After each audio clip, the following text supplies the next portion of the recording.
ከጠንቋይ ቤት ነው የተሰጣቸው አብዛኞቹ ነቢያት። በፕሮቴስታንት ውስጥ ነቢያት የተባሉት ላይ ጠንቋይ ቤት የሚሄዱ አሉ። አልገባኝም። ጠንቋይ ቤት ሄደው ቤት ነገር በጣም እየተደጋገመ ነው። ስፔሻሊ እጃቸው ላይ ከሚያደርጉት ቀለበት ጋር አያይዞ ያወራንንም ሰው አዎ፣ እጃቸው ላይ ያለች ዳይመንድ የምትመስል ጥቁር ወይም አረንጓዴ ወይም ቀይ ዳይመንድ የምትመስል ቀለበታቸው ላይ ያላቸው ከጠንቋይ ቤት ነው የተሰጣቸው አብዛኞቹ ነቢያት። አይከብድም? ቄስ መናፍስት እያባረሩ እያገለገሉ ብዙ ተከታይ እያላቸው አባረው አያውቁም። መናፍስት ያስጨዋሉ፣ ይጮህላቸዋል። ትንሹ መንፈስ ለትልቁ፣ ትልቁ ሰው ትልቁ ልጅ ትንሿን ልጅ ወጥቶ እንደሚያስለቅስ ትልቁ አጋንንት በእነሱ በኩል ሆኖ ትንሹን አጋንንት ይቆረኩማል ሰዎችን አሳምኖ ለማምጣት። ለቆ ግን አያውቅም። ይጮሃል፣ መጮህ ይጮሃል፣ አይለቅም። ስር ነቀል ለውጥ አይመጣም። በሽተኛ ተፈወሰ ሲሉም ተመልሶ ነው የሚሞተው። ከዚህ በፊት እኮ ተነጋግረናል። የኔ የሚስቴ ወንድም ሁሉ ራሱ እነዚህ ሐሰተኛ ነቢያት ድናል ብሎ መድኃኒት ተቀብሎ ምናምን ገደሉት አላልኩ? እንደዛው ብዙ የገደሉት ሰዎች አለ። እንደሱ ነው የሚያደርጉት እንጂ ድኖ ማዕቅም አጋንንትም ለነሱ ጮሆላቸው ለቆላቸው ማዕቅም በመናፍስት እንደሚንቀሳቀሱ ደግሞ ከሚያደርጉት። አሁን ደግሞ ይሄ መናፍስት አሰራሩ ከምን ጋር ተያይዟል? ከዚህ በፊት ስንጮ የነበረው ከኒው ኤጅ ሙቭመንት ጋር ተያይዟል። በሳይኪክ ፓወር ነው ብዬ ወደ 5 መጽሔት እንዳውም ወንድማችን ሐዋርያት ታምራት ታረቀኝም በስንት ምክር ከሌሊቱ እስከ 9 ሰዓት ቁጭ ብዬ መክሬው ተው ይሄን ነገር፣ ይሄ የመንፈስ ቅዱስ አይደለም፣ ሳይኪክ ፓወር ተለማምዶ ነው ያመጣው፣ ነፍሴ ከውስጤ ወጣ ትሄዳለች ይለኛል። ማን ነው? ታምራት ታረቀኝ። አረ ትልቅ አገልጋይ ነው ቄስ፣ ታወቀ ትልቅ አገልጋይ ነው እኮ መክሬው ነው። አሁን ወደ ወንጌሉ መለስኩት። እኔ ሳንዴ ስኩልም ያስተማርኩት እኔ ነኝ፣ ደህንነትም ያስተማርኩት እኔ ነኝ። እሱማ አኩርፏል በወቅቱ ብዙ አይነት ጥቃትም ሊያደርስብን እኔም ባለቤቴም ልጄም ላይም ብዙ ነገር አድርገዋል በወቅቱ ማለት ነው። አሁንም ሊያረጉ ይችላሉ። ከዚህ በኋላም አረጉም የሚል ነገር የለኝም። ግን ምንድነው ያልኩት እኔ በጌታም ስላሳደግኩት ይህን ሰው እሱም መስክሯል፣ ወጥቶ ተናግሯል በወቅቱ ይሄን ተው፣ ወንጌል ብንሰራበትስ ነው እኮ ያለኝ በአፉ። በሳይኪክ ፓወር ወንጌል አይሰራም፣ ሰው ብናመጣትስ በዚህ አይሰራም። ቄስ ከትልቅ ይቅርታ ጋር ይሄ በጣም ጥልቅ አንድ ሕፃን ልጅ ወታ አይታል። ይሄንን ከተናገረች በኋላ የተለያዩ ሰዎች ሀሳብ እየሰጡ ነው። እኛም ከሃይማኖት ቤተሰብ ጋር ይሄ ነገር እንዴት ጥልቅ ግንኙነት የቆየ ታሪክን ያለው እየተነገረ ያለበት ሁኔታ ነው።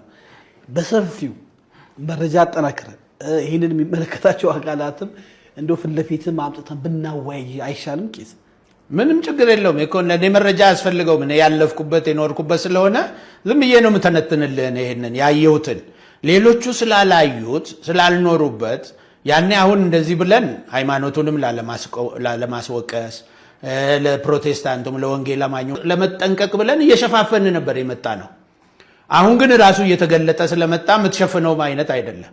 አብዛኛው በሳይኪክ ፓወር ነው፣ በኤነርጂ ነው። ይሄ ምንድነው ፖዚቲቭ ኤነርጂ ኔጌቲቭ ኤነርጂ ያሉ የሚሉት ቻናሊንግ የሚሉት ቻናሊንግ ነው። አሁን ለምሳሌ ነፍሴ አልጋ ይዤ ነው ማድረው አለ። አልጋ ራሱ ነኝ በ50 ሺህ ብር የገዛውለት 110 ሺህ ብር ሰጥቼው ከዛ ይደግዛ አልኩት። ይሄ እንደ መጅሊስ ወደ መሬት የሚጠጋ ማለት ነው። ለምንድነው አልጋ ይዤ ነው ማድረው ሊጥለኝ ነው አለ።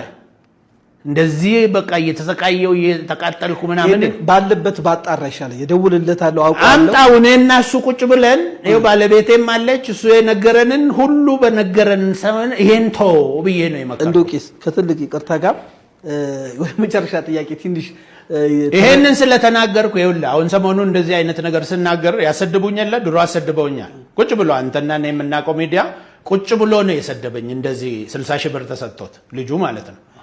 አሁንም እንደዚህ ሰሞኑን አንዱ ገንዘብ ጠይቆኝ ነበረ።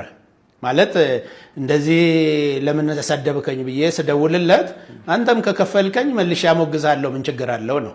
ገንዘብ ከፍለው ሁሉ ያሰድቡሃል። አሁን የክፍያ ነገር ነው ማለት በቃ ከፍለው በቃ ሚዲያ ላይ ወጣና አጥረግርገው ይሉሃል። እነዚህ ወንጌልም ምንም ኃላፊነትም የሌላቸው ምን የሌላቸው ስምን ያጠፋሉ እንትን ይላሉ። የስም ማጥፋት እንኳን ማንም አይፈራም የነሱ። እንደዚህ አይነት አሉ። ይሄ ምንድነው አሁን ይሄን ስለተናገርኩ ራሱ የሚቀጠሩ ሰዎች አሉ። እዚህ ዘይት እየቀቡ እየሸጡ ይሄ መጽሐፍ ቅዱስ ዘይት ሽጥ ብሎ አያዘን። ውሃ እየቀቡ እየረጩ ኤቲኤም ካርድ እየሸጡ ሐሰተኛ ነቢያት ሞልተው የለ እንደኛ ውስጥ። ምንድነው ለገንዘብ ብለው ለጥቅም ብለው ለሰርቫይቫል ብለው እኛ ውስጥ ፈጠሩ። ያ ብቻ አይደለም፣ መናፍስትም ያለባቸው ሰዎች አሉ። ኦርቶዶክስ ተዋሕዶ ቤተክርስቲያን በአገልጋይ ትዝታው ሳሙኤል ላይ ቤተክርስቲያንን በመሳደብ አባቶችን በማዋረድ የሚል ክስ መሰረተች። ፓስተር ትዝታው ወንደ ይሁዳ በቀረበለት ገንዘብ ምክንያት አማኔት የሆነችው ቅድስት ቤተክርስቲያንን ክዶ ከኮበለለ ዓመታትን ያስቆጠረና መኖሩንም ቦጭ ካደረገ ቢሰነባበትም በዚያ በነበረበት ወቅት የተለያዩ ሶሻል ሚዲያ ፕላትፎርሞችን በመጠቀም የኦርቶዶክስን አባቶችን ብሎም ዶክትሪኗን ሲዘልፍ ማደሩን ቋሚው መታደሪያ አድርጎት እንደነበረ የቅርብ ጊዜ ትውስታም ጭምር ነው። ታዲያ ጀብድ እንደፈጸመ ሰው በቅርቡ ወደ ቅድስቲቱ ሀገር ኢትዮጵያ ቢገባም የገጠመው ነገር ለሱም አስደንጋጭ ነበር። ገና የኢትዮጵያ መሬት እንደረገጠ ምድሪቱ መንቀጥቀጥ ትጀምራለች። ለምን? እግዚአብሔር ያከበራቸውን ቅዱሳንን ያቃለለ አስተምራ ከፍ ያደረገችውን ተዋሕዶን የዘለፈ ሰው ነበር። ታዲያ በዚያ ሲያባ ቤተ ክህነቱ በዚህ ሰው ላይ ክስ የመሰረተበት ሲሆን መረጃዎችም ተሰባስበው በቅርቡ ፍርድ ቤት ይቀርባል። ሌላው አነጋጋሪውና አስገራሚ ጉዳይ ካሁን በፊት ራሱን ነብይ ብሎ የሚጠራው የግለሰብ በተወዳጁ ድምጻዊ ቴዲ አፍሮና ቤተሰቦቹ ላይ በፍቅርና በማስተማር መናገር ሲገባው ጌታ ሳይቶኛል፣ ቴዲ አፍሮ ካልተመለሰ እሱና ቤተሰቦቹ ያልቃሉ ሲል በተናገረው ንግግሩ አርቲስቱ ከስታው ጋር ከባድ ፍጥጫ ውስጥ ነበሩ። ታዲያ በዛሬው ዕለትም ቴዲ አፍሮ በጠበቃው በኩል ሌላ ሁለተኛ ክስ መስርቶበታል። ሰው የዘራውን ያንኑ ያጭዳል የምላችሁ እኮ በምክንያት ነው። የእመቤታችን ክብር ካልታየው አንድ ሰው ከዚህ በላይ በሽታ የለም፣ አልቅስለት። የእመቤታችን ጸጋዋ ካልታየው ከዚህ በላይ ደዌ የለም፣ አንቡለት። ከድንግል ማርያም የቃል ኪዳን ጥላ ውስጥ የወጡ ሰዎች ሁሉ ሊለቀስላቸው የሚገቡ ናቸው። እናንተ ለሞተ ሰው ነው የምታለቅሱት። ነፍስ ሞታለች።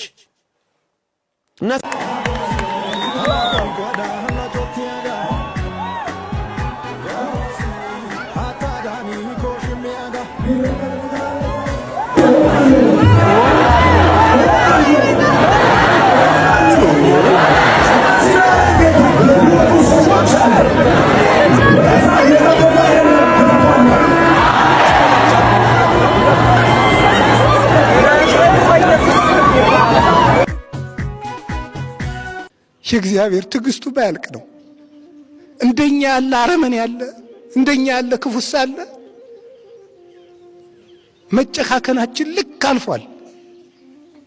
እግዚአብሔር ዛሬም ፀሐይን ያወጣል፣ ዝናብን ያዘንማል። ዘመዶቼ እግዚአብሔር በዓመት አንድ ጊዜ መተን የምንቀልድበት አምላክ አይደለም። ምሕረት ከሰው ልጆች ይፈልጋል። ምሕረት ሳይኖረን ምሕረት ልናገኝ አንችልም። ጨካኝ ሆነናል፣ እየተገዳደልን ነው። በገጠር ያላችሁት ሁሉ መስማት አለባችሁ። ክላሽ ይዞ ማስቀደስ አለ፣ ቅዳሴ አለ። ነፍስ የገደለባችሁ ሰው ቢኖር ያንን ነፍስ የገደለባችሁን ሰው ስለገደላችሁት የሞተው ሰውዬ ይመለሳል? አይመለስም። የሰው ያለህ ነው የሚያሰኘው። አምላክ የሞተለት ሰው ተናቀ። ለአንድ ሰው እኮ በግ አይደለም የታረደው፣ ክርስቶስ ነው የታረደለት። ታውቃላችሁ? ሰው ክቡር ነው። ለሰው አምላክ ሞቷል። አንቺ ስምሽ ጋለሞታ ነው። ለቤትሽ ክብር የሌለሽ፣ እግዚአብሔር ቃል የሚነግርሽን የማትሰሚ፣ ለመመለስ ፈቃደኛ ያልሆንሽ፣ ንስሐ ለመግባት ፈቃደኛ ያልሆንሽ፣ ለርቅ እምቢ የምትይ፣ በዚህ ቀርቶ በዚህ ልታረድ የምትይ ስምሽ ጋለሞታ ነው።